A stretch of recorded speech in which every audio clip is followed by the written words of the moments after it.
मैं आप सबका स्वागत करता हूं आज इस secrets of the end time teaching में।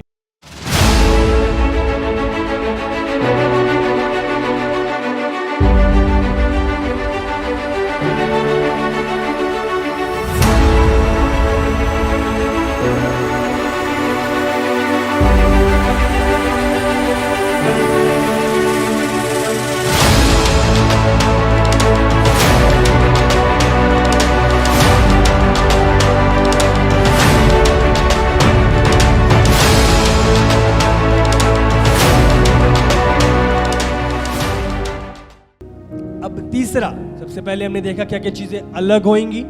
दूसरा हमने देखा क्या क्या चीजें नहीं होंगी, जो चीजें एब्सेंट होंगी। और तीसरा क्या क्या चीजें प्रेजेंट होंगी, क्या क्या चीजें होंगी। हालेलुया। यह जकेल निकालो 44:4। फिर वो उत्तरी फाटक के पास होकर मुझे भवन के सामने ले गया। तब मैंने देखा कि यहोवा का भवन यहोवा के तेज से भर गया है, और मैं मुंह के बल गिर पड़ा। तब यहोवा ने मुझसे कहा, हे मनुष्य के संतान, ध्यान देकर अपनी आँखों से देख, और जो कुछ मैं तुझसे अपने भवन की सब विधियों और नियमों के विषय में कहूँ, वो सब अपने कानों से सुन। हालेलुया। फिर वो उत्तरी फाटक के पास होकर से मुझे भवन के सामने ले गया। तब मैंने देखा कि यहोवा का भवन यहोवा की तेज से भर गया है। इसका मतलब क्या? यहोवा की तेज से वो भरपूर हो जाएगा। यहोवा की तेज से, यहोवा की महिमा से वो भरा होएगा। इसका मतलब यहोवा की, यीशु की महिमा उस जगह पे प्रेजेंट होएगी, उपस्थित होएगी। तो सबसे पहला यीशु की हजूरी उस मंदिर में उपस्थित होएगी, उस जगह पे उपस्थित होएगी। हालेलुया। तो यीशु की हजूरी, यह जकेल 11 में पढ़ते हैं कि वो ले ली गई थी, पर दोबारा यीशु की महिमा उस जगह पे एक बारी फिर कब्जा लेगी। आमीन। महिमा के बारे में हम पढ़ते हैं जब शिमशोन के विषय में हम देखते हैं। शिमशोन प्रभु का चुना हुआ था, और हम जानते हैं किस रीति से वो हजार सैनिकों को मार डालता था, और उसकी जो सामर्थ थी वो उसके बालों में थी। और एक दिन फिलिस्तियों ने दिलाइला फिलिस्तियों के द्वारा भेजी गई ताकि शिमशोन को फुसलाए, पूछे, व्यभिचार में फंसाए और उसका सीक्रेट जाने निकाले कि उसकी जान कहां पर है। और हम देखते हैं बहुत बारी मना करने के बावजूद वो पूछती गई। और एक समय आया, एक दिन आया जब उसने अपना सीक्रेट दिलाइला को, उस औरत को बता दिया। और उसके बाद हम देखते हैं न्यायों 16:20 हम पढ़ते हैं, जब वो सीक्रेट उसने बता दिया था कि मेरी जान मेरे बालों में है, और उस दौरान दिलाइला ने क्या किया? उसके बाल काट दिए। हाँ, जब वो रात को सो रहा था तो उसके बाल काट दिए गए, जिसमें उसकी सामर्थ थी। पढ़ो फिर क्या हुआ। तब उसने कहा, हे शिमशोन, फलिस्ती तेरी घात में हैं। तब वो चौंक कर सोचने लगा, मैं पहले के समान बाहर जाकर झटकूंगा। वो ना जानता था कि यहोवा उसके पास से चला गया है। हालेलुया। हम कह सकते हैं कि सैडेस्ट, ये सबसे दुख में वचन है। हाँ, कि यहोवा उसके पास से, उसकी महिमा उसके पास से ले ली गई है। इसका मतलब यहोवा की ग्लोरी जा सकती है, महिमा का आना जाना। अगर आपकी लाइफ सही नहीं है उसके प्रति, तो आपकी वो महिमा वकेट कर सकती है। हालेलुया। वो महिमा चली गई। इसी रीति से जब हम पढ़ते हैं कि वो महिमा चली गई, पर बाइबल में जब यीशु का आना होएगा, वो महिमा, वो प्रभु की हजूरी, वो चमक एक बारी फिर एंटर करेगी। हालेलुया। देखिए, यहोवा करुणामय है, वो दयावंत है, वो दया से भरा हुआ है। अगर बाइबल कहती है अगर हम अपने आप को नम्र करेंगे तो वो वापस लौटेगा। मीका 7:18 और 19 जब हम पढ़ते हैं, बहुत ही सामर्थी वचन है ये। तेरे समान ऐसा परमेश्वर कहाँ है, तेरे समान ऐसा परमेश्वर कहाँ है, जो अधर्म को क्षमा करे और अपने निज भाग के बचे हुओं के अपराध को ढांप दे। अधर्म को क्षमा करे और पाप को ढांप दे। आगे, वो अपने क्रोध को सदा बनाए नहीं रहता, क्योंकि वो करुणा से प्रीति रखता है। वो करुणा से प्रीति रखता है। हालेलुया। पढ़ो। वो फिर हम पर दया करेगा, फिर हम पर दया करेगा, फिर उसकी महिमा आएगी, फिर उसकी चमक, फिर उसकी हजूरी आएगी, और हमारे अधर्म के कामों को लताड़ डालेगा। धर्म के कामों को लताड़ डालेगा। आगे बढ़ो। तो उनके सब पापों को गहरे समुद्र में डाल देगा। गहरे समुद्र में डाल देगा। तो याकूब के विषय में वो सच्चाई और अब्राहम के विषय में वो करुणा पूरी करेगा, जिसकी शपथ तू प्राचीन काल के दिनों से लेकर अब तक हमारे पितरों से खाता आया है। हालेलुया। तो वो महिमा उसकी लौटेगी जब हम अपने आप को नम्र करते हैं, दीन करते हैं, उसकी दया को मांगते हैं। बाइबल कहते हैं वो रिटर्न करता है। वो उड़ाऊ पुत्र जब उसने दीन किया तो पिता ने एक बार फिर उसे लौटने का मौका दिया। वो दयावंत है। बाइबल का वो कंपैशन से, तरस से भरपूर है वो। अगर हम अपने आप को दीन करते हैं, नम्र करते हैं और वापस लौटते हैं तो बाइबल कहती है वो दया दिखाने में आनंदित होता है, वो खुश होता है दया दिखा के। हाँ, वो कृपा दिखा के खुश होता है। सिर्फ अगर हम अपने आप को नम्र करें, अपने आप को दीन करें, बाइबल कहती है वो आनंदित होता है अपनी दया को प्रकट करके। हालेलुया। तो बाइबल कहती है वो ग्लोरी, वो महिमा रिटर्न करेगी, वो प्रेजेंस दोबारा लौटेगी। आमीन। निकालेंगे वचन, मीका 4:4 निकालो। मीका।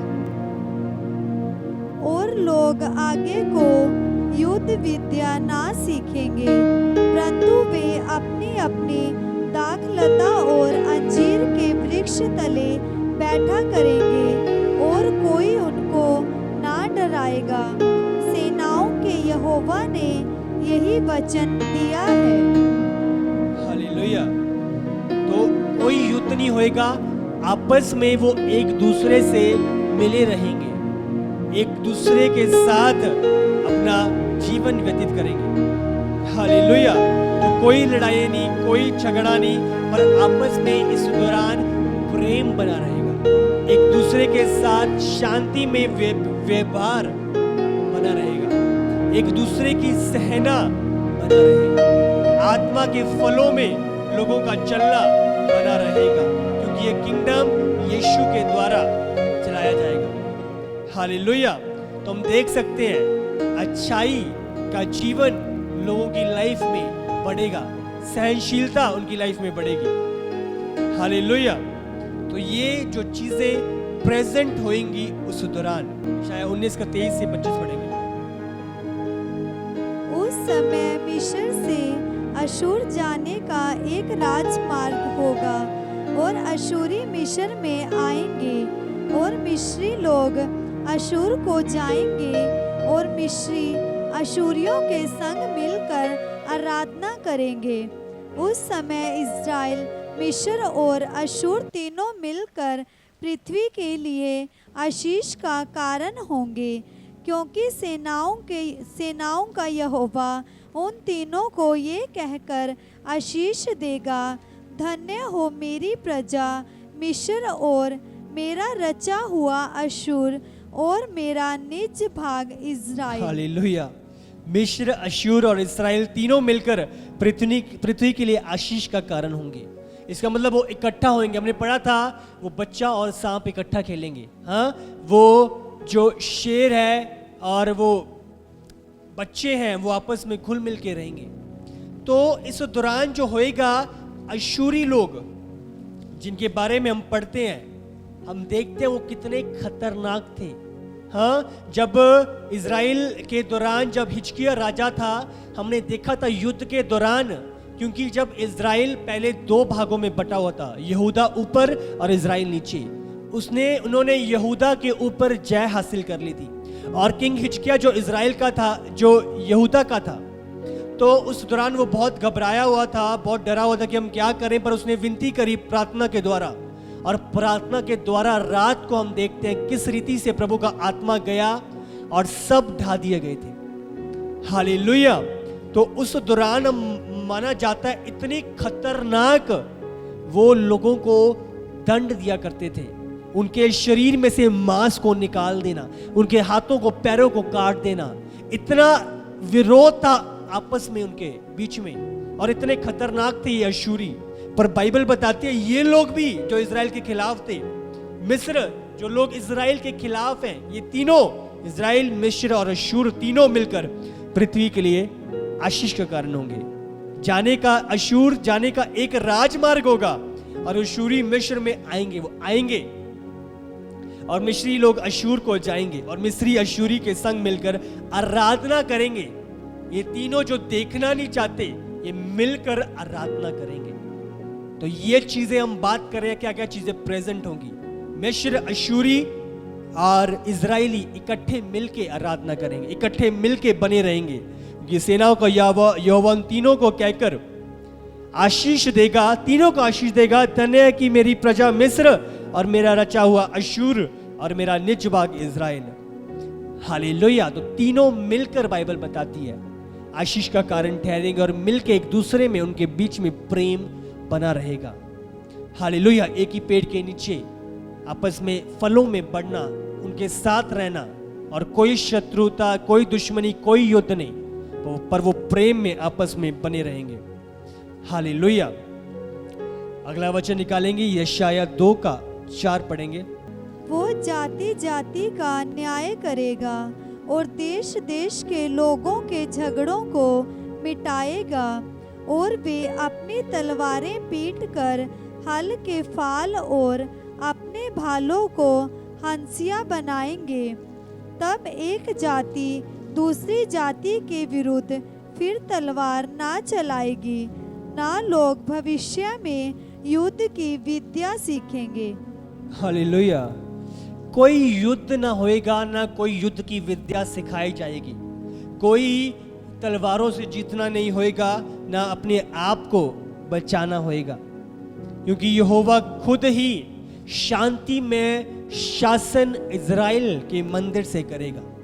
हालेलुया। तो आज जो हम देख रहे हैं, पुराने समय पे युद्ध हुआ करते थे, लोग एक दूसरे को मार रहे हैं, आज मिसाइल्स बनाई जा रही है। अभी न्यूज़ में आया था रशिया किस रीति से मिसाइल की टेस्टिंग कर रहा है, किस रीति से जगह जगह पे एटॉमिक बॉम्ब, न्यूक्लियर बॉम्ब तैयार हो रहे हैं। युद्ध की चर्चाएं, युद्ध के बारे में आपस में फूट, आपस में लड़ाइयाँ, कलेश। तो हम देखते हैं इस दौरान जो मिलेनियल पीरियड होएगा, जो 1000 साल का पीरियड होएगा, इस दौरान प्रभु की शांति बनी होगी। प्रभु की शांति और आनंद में लोग चला करेंगे, कोई युद्ध नहीं होएगा। बच्चे, कोई लड़ने की तैयारी नहीं होगी। हाँ, कोई आर्मी में भर्ती होके तुमने युद्ध करना है, कोई ऐसी बात नहीं होगी। पर प्रेम और आनंद और शांति के साथ ये राज्य चलाया जाएगा। हालेलुया। क्या ही हसीन राज्य होएगा ये 1000 साल का। कोई युद्ध नहीं, कोई आपस में मन मुटाव नहीं, बट प्यार, प्रेम, फलों से भरा हुआ। आप इमेजिन कर सकते हो। हालेलुया। तो उस दौरान क्या क्या चीजें प्रेजेंट होंगी। यशायाह निकालो 35:5-6 पढ़ेंगे। तब अंधों की आंखें खोली जाएंगी और बहरों के कान भी खोले जाएंगे। तब लगड़ा हरिन की सी चौकड़ियां भरेगा और गूंगे अपनी जीभ से जय जयकार करेंगे, क्योंकि जंगल में जल के सोते फूट निकलेंगे और मरुभूमि में नदियां बहने लगेंगी। हालेलुया। तब अंधों की आंखें खोली जाएंगी, मतलब कोई बीमारी नहीं होगी उस दौरान। लॉर्ड जो हीलर है, जो चंगा करने वाले हैं, जब वो उपस्थित होंगे, बीमारियां नहीं, हाँ, अंधों की आंखें खोली जाएंगी, बहरों के कान भी खोले जाएंगे, वो सुनने लगेंगे, आवाज को पहचानने लगेंगे। जो लंगड़े हैं, हरीन की सी चौंकड़ियां भरेगा, मतलब जो लंगड़ा है वो हिरन की तरह भागेगा। हिरन कितना तेज दौड़ता है, और वो लंगड़ा, बाइबल कहती है, हिरन की तरह, हिरन के समान दौड़ेगा। और गूंगे अपनी जीभ से जय जयकार करेंगे। इसका मतलब जो बोल नहीं सकते, जो म्यूट हैं, जो बोल नहीं सकते, वो जय जयकार करेंगे, महिमा करेंगे, आराधना करेंगे प्रभु की। तो ये हम देखते हैं क्या क्या चीजें उपस्थित होंगी। प्रभु की चंगाई, प्रभु के छुटकारे, प्रभु के लाइफ में जयवंत जीवन जीना। हालेलुया। जिसकी इच्छा हर कोई करता है वो जीवन जिया जाएगा। हालेलुया। आज अस्पताल जो लोग कह रहे हैं आज चंगा हो जाए, ठीक हो जाए, अब मेरा बच्चा बचाया जाए, मतलब जो भी हम एक्सपेक्टेशंस आज इस संसार में देख रहे हैं वो सारी उस समय पूरी करी जाएंगी। हालेलुया। कोई बीमारी नहीं, कोई रोना नहीं, कोई पीटना नहीं, साफ न्याय होना और चंगाई, यीशु की चंगाई में चलना। हालेलुया। सामर्थी, सामर्थी, क्योंकि जंगल में जल के सोते फूट निकलेंगे। जहां कोई पानी नहीं है वहां पे सोते फूट निकलेंगे। हमारे पास ये पानी की कमी आ गई, पानी खत्म हो गया, मोटर होर थल्ले पानी बहनी, मतलब कोई कमी नहीं। बहुतायत, बाइबल क्या, बहुतायत आपके पास होएगा। आपको कुड़कुड़ाने की जरूरत नहीं होएगी। एक कट पै गया, एक महंगा चला गया, पेट्रोल दे रेट हाई हो गए, आप कंप्लेन नहीं करोगे। आपके पास हर एक चीज की बहुतायत होएगी। हाँ, आपके पास जो करेंसी चाहिए वो पूरी बहुतायत होएगी, आपको कोई कमी नहीं होएगी। ये चिंता नहीं कि बच्चे क्या खाएंगे, कल कहाँ से राशन आएगा, क्या होएगा, आपको कोई चिंता करने की जरूरत नहीं होगी। बाइबल बताती है बहुतायत आपके पास होएगी और मरुभूमि में नदियां बहने लगेंगी। हालेलुया। इसका मतलब जो रेगिस्तान, जो डेजर्ट्स हैं, राजस्थान में डेजर्ट है, सारा डेजर्ट है, जहाँ पे बहुत गर्मी है, रेत है, वहां पे भी जहाँ नदियां बहाई जाएंगी, तो वहां के लोगों को भी चिंता करने की जरूरत नहीं है, वो भी भरपूरी को देखेंगे। ऐसा समय जो सिर्फ इमेजिन करा जा सकता है, हम देखेंगे मिलेनियल रूल में, 1000 साल के इस रूल में। हालेलुया। मरुभूमि में नदियां बहने लगेंगी, जहां पे मरने की तादाद है वहां पे जीवन आएगा। जो भी चीजें मरी होंगी वो जीवन में तब्दील हो जाएंगी। मैंने आपको पिछली बार हमने पढ़ा था, डेड सी लिविंग सी बन जाएगा, मछलियों की भरपूरी उसमें आ जाएगी। हालेलुया। हर मुर्दा चीज जीवित हो जाएगी यीशु के उस रूल के नीचे। वो रेन, क्या ही सुहावना समय होएगा। आमीन। मैं इंतजार कर रहा हूं उस समय का। 1 कुरिन्थियों 2:9 पढ़ेंगे। परंतु जैसा लिखा है, जो बातें आँख ने नहीं देखी और कान ने नहीं सुनी, और जो बातें मनुष्य के चित्त में नहीं चढ़ी, वे ही हैं जो परमेश्वर ने अपने प्रेम रखने वालों के लिए तैयार की हैं। हालेलुया। तो ये जो मिलेनियल पीरियड है, आप इस वचन में से समझ सकते हो कि वो क्या है। हाँ, जो बातें आंख ने नहीं देखी, आपकी नेचुरल आंखें उन्होंने देखी नहीं है अभी तक, कि ऐसा भी कुछ हो सकता है, कभी ऐसा भी होएगा। आंखें ने अभी तक देखा नहीं है, कानों ने अभी नहीं सुना नहीं है, किसी ने आपको बताया नहीं है कि ऐसा भी कुछ हो सकता है। और जो बातें मनुष्य के चित्त में चढ़ी नहीं है, समझ में आपके आई नहीं है, हाँ, आपके हार्ट में आई नहीं है कि ऐसा हो सकता है, बाइबल बता रही है वही है, यही है जो परमेश्वर ने अपने प्रेम रखने वालों के लिए तैयार करी है। So he has prepared these things for you, what you have not imagined. प्रभु ने ये चीजें तैयार करी है, हमारी समझ से परे, हमने सुनी नहीं, हमने देखी नहीं है, पर वो प्लान्ड है 1000 साल के दौरान। हालेलुया। अद्भुत अद्भुत मैं आपको बता रहा हूं, जो चीजें आप इमेजिन भी नहीं कर सकते वो उस जगह पे होंगी। जो मैंने बात करी है आपसे, आपको गाइड करा है, क्या क्या चीज़ें नहीं होंगी, क्या चीज़ें होंगी, क्या अलग होंगी। मैं समझता हूँ अभी तक 5% या उससे भी कम आपने जाना होगा क्या क्या चीज़ें होंगी उस रेन में। तो सचमुच अद्भुत होने वाला है, समझ से परे। हालेलुया। वो आनंद क्या ही होएगा जो उस समय पे होएगा। हालेलुया। तो ये हमने जाना क्या क्या चीजें उपस्थित होंगी इस दौरान, इस रेन में जो प्रभु का होएगा। हालेलुया।